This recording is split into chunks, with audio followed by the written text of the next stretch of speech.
Hello friends, welcome back to my YouTube channel. तो friends, आप देख रहे हैं मायावी मलिंग। तो फ्रेंड्स, आप आगे देखेंगे कि महारानी प्रणाली राजकुमारी गरिमा से कहती हैं वो शीशी ढूंढने के लिए।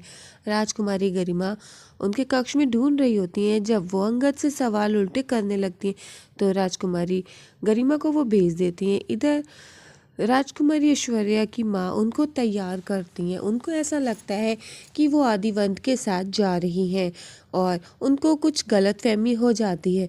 तो ऐश्वर्या अपने माँ के हाथों से तैयार होती है, उसकी माँ तैयार करती है। ऐश्वर्या कहती है, माँ अब मैं जाऊँ, वो इंतज़ार कर रहे होंगे। तो उनकी माँ कहती है कि हाँ हाँ, क्यों नहीं, जाओ और जाकर जल्दी आना, लेकिन एक बात का ध्यान रखना, आप एक राजकुमारी हैं, तो इस बात का ध्यान रखना। और फिर वो चली जाती हैं। इधर महारानी प्रणाली वो अंगद से पूछती हैं। तो अंगद कहते हैं कि हमें नहीं पता उस शीशी के बारे में, और आपने क्या मुझे बताया था?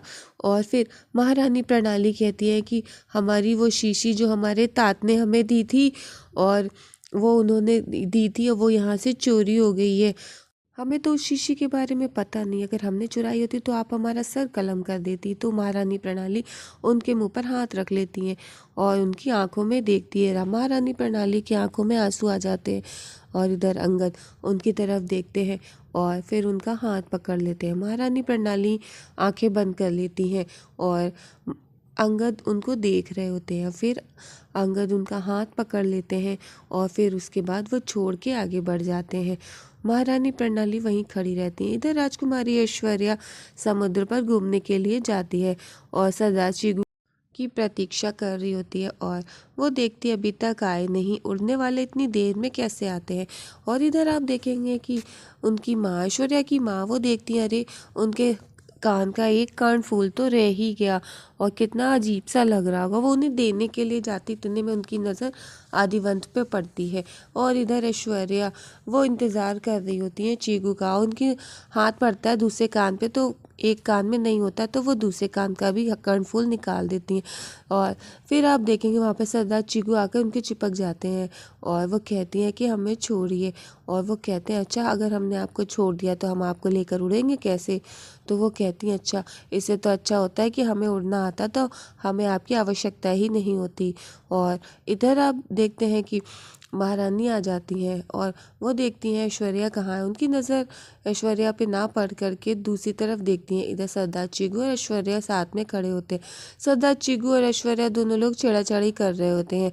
ऐश्वर्या कहती है कि अगर हमारे पंख लगे होते हैं तो हमें आपकी आवश्यकता नहीं होती, हम खुद उड़ जाते हैं। तो वो कहते हैं, अच्छा कोई बात नहीं, आपके पंख नहीं है, हम आपको अपनी बाहों में भर के लेके उड़ेंगे। और आपके पंख नहीं है, कोई बात नहीं, हमारे बच्चों के तो पंख होंगे।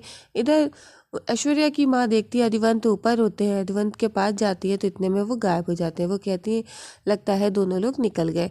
और वो अपने बच्चों के लिए खुश होती है कि राजकुमारी ऐश्वर्या का विवाह अधिवंत के साथ होने वाला है। इधर फिर वो आकर के तात को उनको बताती हैं। शिलादित्य को जब ये बात बताती हैं तो शिलादित्य को ये बात बिल्कुल भी समझ में नहीं आती। वो ये कहते हैं, आपको पता है हमारी बड़ी पुत्री के विवाह में कितनी अड़चने हैं, अभी भी सारे तथ्य सामने नहीं आए हैं, फिर भी आप ऐसी बात कर रही हैं।